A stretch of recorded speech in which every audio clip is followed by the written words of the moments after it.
I stood at the edge of the cemetery, rain sliding down my cheeks like it had been waiting years to fall. The priest droned on about forgiveness, but my thoughts were louder.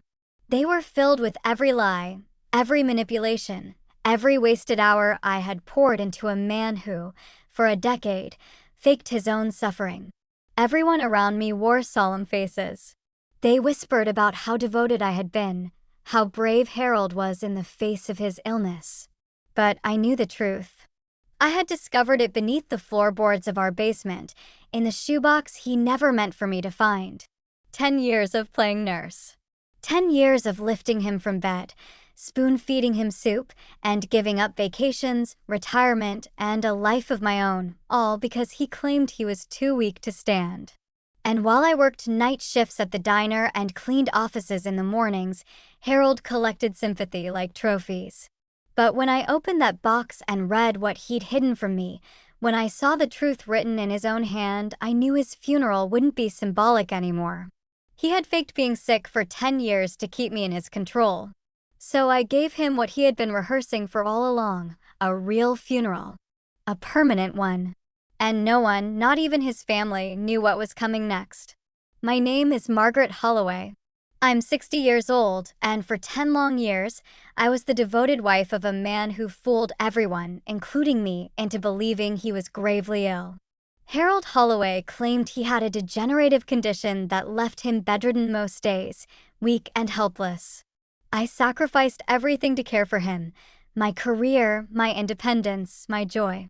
While I worked myself to exhaustion just to keep our lives afloat, Harold played the role of the silent sufferer, beloved by neighbors and pitted by friends. But the truth didn't come to light until I stumbled across what he had hidden in the basement. The lies were bigger than I could have imagined. Harold's sickness had been a performance, and I had been his captive audience. But once I knew, I didn't just walk away. I made sure his final act ended with a real curtain call. Now, let me tell you exactly how I did it. When I first met Harold, I believed I had finally found stability after years of chasing love that always slipped through my fingers. He wasn't the flashiest man, nor the most charming, but there was something comforting in his quiet presence. He spoke with conviction, listened like he cared, and made me feel seen in a way I hadn't experienced before. It wasn't fireworks, it was a steady flame. We married in our early 30s and settled into a calm, structured life in a historic New England town. He ran his family's logistics company, and I worked as a librarian at the local school. Our days were filled with routine and gentle companionship, morning coffee by the window, weekend strolls through the farmer's market, and evenings by the fireplace with books and soft music humming in the background. It wasn't thrilling, but it felt safe. We never had children, not by circumstance, but by choice. At least, that's what Harold always said. I had quietly hoped we might revisit the idea someday, but he insisted it wasn't the life for us. I never pushed. I learned early on that questioning him too directly led to long silences and subtle withdrawal, his version of punishment. The first signs that something was off came around our 15th wedding anniversary. Harold started complaining of unexplained fatigue and constant aches. He withdrew from work, claiming he was overwhelmed and exhausted. I urged him to see doctors, and he did, but nothing conclusive ever emerged. Each time he returned home with a vague answer, stress, perhaps early arthritis, maybe something autoimmune. Nothing firm. Nothing treatable. Still, I supported him. That's what partners do. I took on more of the household responsibilities, worked extra shifts at the library, and organized appointments. As the years passed, his condition supposedly worsened. He barely left the house, often stayed in bed for days, and relied on me for everything: meals, errands, even managing his mail. People started asking questions. Friends grew distant. My world, once filled with quiet joys, began to revolve entirely around his supposed illness. He dismissed visitors, claiming he was too tired or too embarrassed to be seen. Slowly, the phone stopped ringing. We became isolated, wrapped in a cocoon of Harold's ever-changing symptoms and my constant care. And yet, there were inconsistencies. On some days, he seemed fine, energized, alert, almost gleeful. If I noticed, he'd say it was a good day or that the new medication was finally working. I wanted to believe him. I needed to believe him. But doubt began to gnaw at the edges of my mind, even as guilt kept me silent. Over time, finances became tight. He told me the business was struggling, that he'd sold off some assets to stay afloat. I didn't ask questions. I didn't think I had the right. I trusted that he was doing what was necessary. But when I tried to log into our accounts one day and found them locked, my trust began to splinter. He brushed it off as a technical error. "I'll handle it," he said, with that same soft, patronizing smile he'd perfected over the years. And I let him. Again. But it was no longer a quiet life. It was a life lived under a shadow: his illness, his control, and my shrinking sense of self. I didn't know it then, but everything I thought I understood about our marriage was a carefully constructed lie. And it would all begin to unravel the moment I found what he'd been hiding in the basement. It happened on a Sunday afternoon in early spring. The kind of day when the sun finally starts warming the earth after months of winter's wait. I was in the kitchen, sorting through old tax documents, trying to find anything that could explain why we were so financially strained. Harold was upstairs, supposedly resting after another bad night, although I hadn't heard a single cough or movement from him all morning. A draft caught my attention, cold air seeping up through the floor vents. I followed it instinctively and traced it to the basement door. It was slightly ajar, though we never used the basement anymore. Harold had claimed it was too damp, said the stairs were unsafe, and insisted we store everything upstairs or in the garage. I had never questioned it. Until that moment. The air down there was musty, tinged with mold and something else, faintly metallic, like rust or old machinery. I flipped the light switch and slowly stepped down the creaking wooden stairs. The basement was cluttered, cobwebbed, just as I remembered. But at the far end, near the foundation wall, I saw something new. It was a locked cabinet, steel, heavy, and oddly clean compared to the rest of the basement. A filing cabinet, almost industrial in size, with a small digital keypad. I hadn't seen it before. It didn't belong to the old house or anything I'd ever bought. And it clearly hadn't been down there long. I should have walked away. Should have told him I'd found it and asked what it was. But something inside me said, no more asking. I took my phone, snapped a photo of the keypad, and left the basement quietly, locking the door behind me. That night, when Harold fell into one of his medicated deep sleeps, I returned. I tried the obvious: birthdays, anniversaries. Nothing worked. Then I remembered the name of his first dog. I'd heard him mention it in passing years ago, in one of his rare sentimental moments. It worked. The cabinet opened with a mechanical click, and I pulled the heavy drawer forward.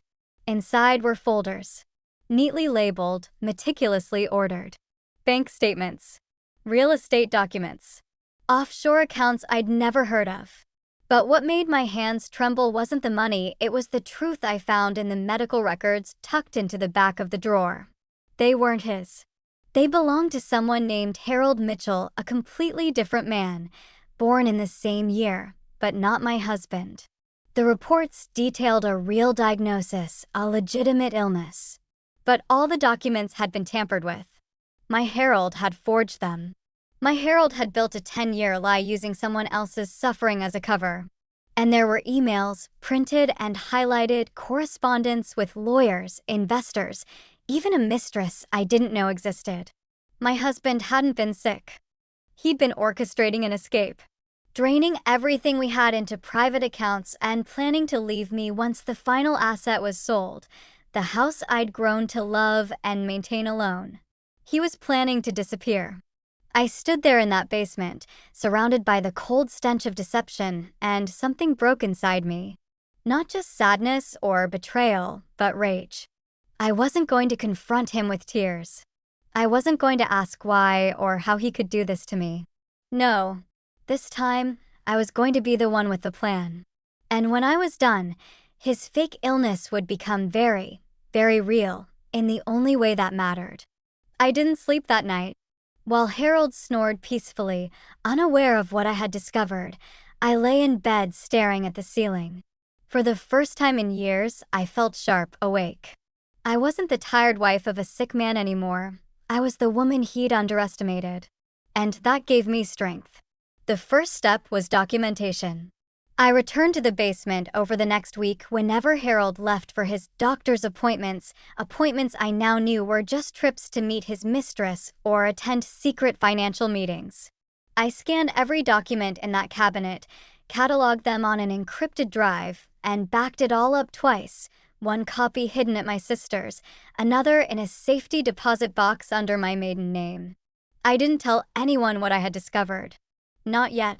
Instead, I began preparing my story, one that would eventually need to be airtight. But living with him grew harder with each passing day. Every time he groaned about pain, I had to bite my tongue. Every time he asked me to get him his prescription tea or heat up his food, just right for his stomach, I had to remind myself, this is part of the act. He's playing a role. And I had to pretend I didn't know. It took everything in me not to confront him. But I remembered the smirk I'd seen on his face just weeks earlier, when he told me we'd have to sell my mother's jewelry to pay for his treatment. That was the moment I knew he wasn't just deceiving me. He was laughing behind my back while doing it. So I started building my own role. The doting wife. The devoted caregiver. The exhausted, loyal woman standing by her sick husband's side. I even called his supposed doctor's office to confirm his next appointment. Of course, there was no such patient on file. The lies unraveled faster than I could process them. But instead of feeling defeated, I became more focused. I hired a private investigator, using the last of my savings. He confirmed what I feared. Harold had been seeing a much younger woman for nearly 6 years. They had a small condo in her name. He had been funneling our joint assets into shell companies and redirecting pension payouts. The plan was simple. He was going to vanish before the year was out, leaving me with nothing. The day Harold mentioned putting the house up for sale, I knew the timeline was accelerating. He played the same old tune, "It's too much for you to maintain, darling," he said. "When I'm gone, you'll need something smaller, more manageable." But it wasn't about me. It never was. That night, I removed the antique necklace he loved to see me wear. I put it in a small velvet box and walked it to the pawn shop. I didn't need memories anymore, I needed capital. With the cash, I paid the private investigator another retainer and asked him to dig deeper. What he uncovered made me feel physically ill. Harold had updated his will 6 months earlier. Everything, our home, our savings, even my car, had been reassigned to a trust in his mistress's name. He hadn't just written me out of his life. He'd buried me. But that was fine, because I wasn't going to fight this in court. I wasn't going to cry in front of a judge or beg for fairness. Harold loved control, and I would give him a taste of it. Just enough to keep him comfortable. I told him the house should go on the market. I even helped tidy it up for showings, smiling and playing my part. But behind the scenes, I found out who his new lawyer was and made sure to anonymously send them a package of forged medical documents, ones that made Harold appear far more incapacitated than he claimed. Why? Because I knew how greed works. I knew he'd sign papers without reading them if he thought the deal was sweet enough. And he did. But what he didn't realize was that the sale agreement now funneled a portion of the proceeds into a foundation, one registered in my name. The fine print was buried under medical power of attorney jargon he wouldn't bother to read. After all, he'd spent a decade convincing everyone he was dying. The irony was almost poetic. 2 weeks before he planned to go to the mountains for rest, which I now knew was code for disappearing with his mistress, I found the email. He'd accidentally left his laptop open while taking a bath, one of his fake rituals, part of his therapy. I opened it out of habit, as I had done 100 times before to help him with online orders. But this time, I saw an email thread with a subject line that made my blood run cold: "Final departure plans." It wasn't just the usual scheming. He was applying for a new identity overseas. A fake passport. Offshore wire transfers. He was going to fake his own death. The funeral was already being planned. A closed casket. A quiet, private memorial where no one would be allowed to see the body. His plan was to vanish, stage a death, and start a new life with his mistress under a new name. That was it. That was the line I couldn't allow him to cross. I stood in the kitchen, staring at the screen, the faucet dripping behind me in rhythmic taunts. I felt a clarity I hadn't known in years. If Harold wanted a funeral, then by God, I was going to give him one. But this time, it would be real. The next morning, I began finalizing every moving part like a woman possessed. Harold believed he was 2 weeks away from disappearing without a trace. But I had other plans. I called the private investigator, then a lawyer I trusted from my late brother's business. I transferred all the documentation I had gathered, the will revisions, the emails, the offshore account information, the mistress's condo lease, and most importantly, the plan for Harold's staged death. I didn't ask them to act immediately. I just needed everything in place. Then I called the insurance company. Harold, ever the overplanner, had set up a life insurance policy years earlier when his health first began to decline. The premiums had been steep, and I'd helped pay them. He likely assumed no payout would ever come to me. He was wrong. His forged will might have excluded me from the estate, but the policy listed me as the sole beneficiary. He never changed it. Too risky, perhaps. Or maybe he just forgot in his carefully stacked web of lies. Either way, it was my opening. The policy clearly stated it wouldn't pay out in the case of a faked death. But in the event of foul play or criminal activity, they'd launch a full investigation. Perfect. I sent them an anonymous tip. Just enough to make them suspicious. I also made an anonymous call to the police with a whisper about passport fraud and identity theft. Then I waited. On the morning Harold planned to leave for his final treatment, I made him a lavish breakfast. Scrambled eggs with chives, bacon, sourdough toast. He smiled weakly as he ate, thanking me for being his rock. I smiled back and helped him pack a small overnight bag, as if I believed he'd return. He left the house just after 9 a.m.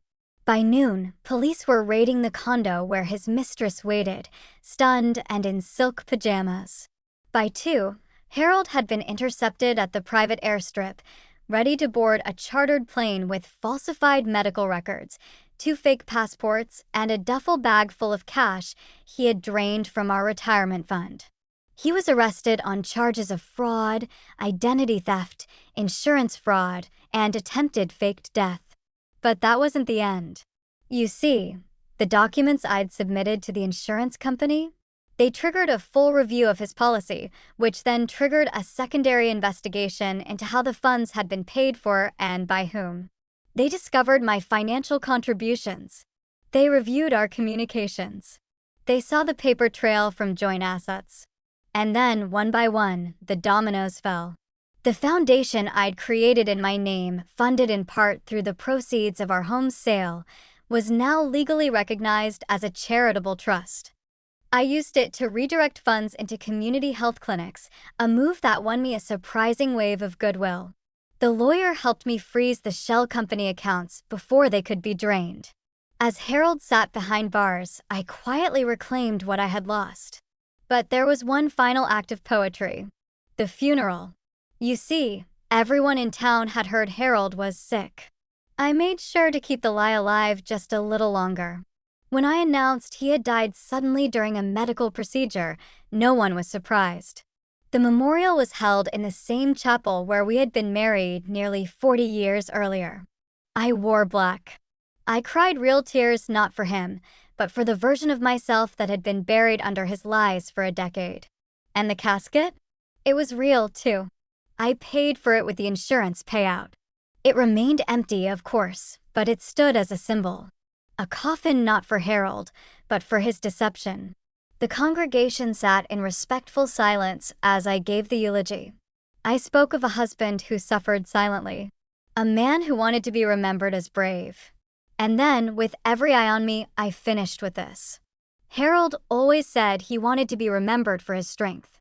And I promise you, no one will ever forget how strong he had to be to keep all his secrets hidden for so long. There were murmurs.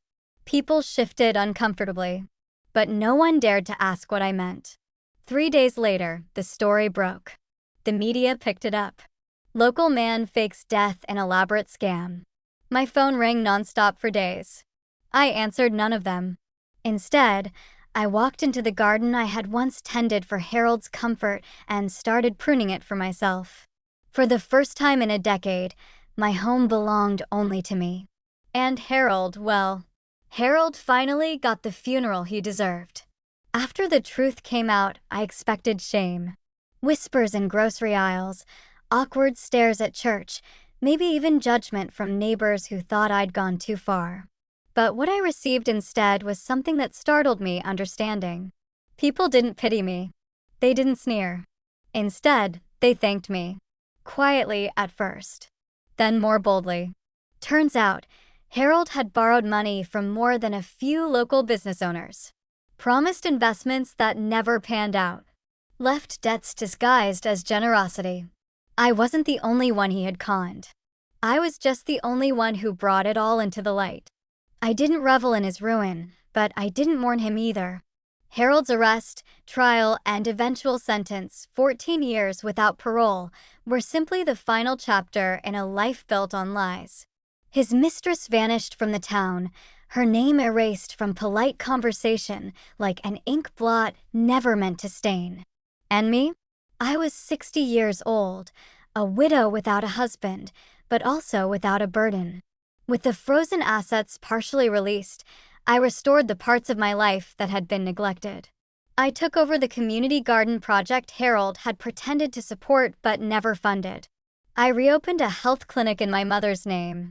I found joy in small rituals again, morning coffee on the porch, painting, volunteering at the library. For the first time in years, my life was not scripted by someone else's lies. I even traveled, something Harold always said we couldn't afford. I went to Maine and watched the sunrise over Bar Harbor. I flew to Ireland and saw the cliffs I'd only read about. I met people, laughed again, even flirted over wine with a retired professor who loved mystery novels. Harold's name came up less and less. Eventually, not at all. But one thing never left me, the lesson. I had spent years sacrificing my happiness, my voice, my energy, to protect a man who had no intention of protecting me.